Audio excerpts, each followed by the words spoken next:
Back to basics, guys. Most dishes all come down to this guy, the onion. I've watched many people, my dad, my husband, etc., chopping. Drives me insane. There's such an easy way to chop this onion, and this is how you do it. First thing, sharp knife. Make sure it's sharp. If it's a blunt knife, you end up pushing harder, and that's when you can take your hand off. So a sharper knife is actually safer than a blunt knife. So, chopping board, slightly damp dishcloth, put it on. That's gonna secure it. It's gonna save you from losing any of your fingers. Your onion, watch carefully.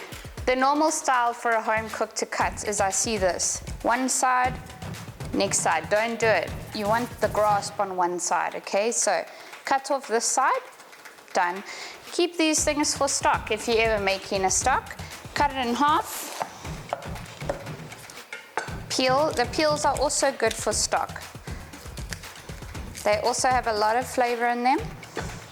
Get your knife. So you're gonna hold the onion like this. You're gonna cut all the way to the end and then stop just before it would break apart. You wanna keep the bottom end. That's gonna hold the onion together through this whole process.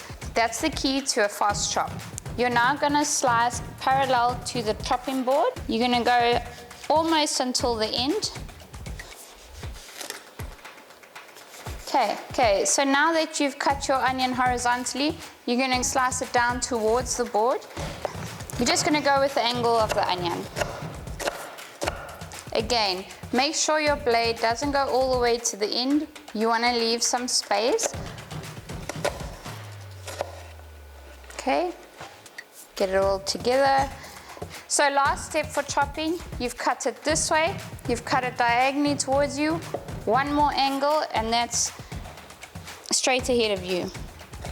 And you're gonna see that it's actually making perfect little squares.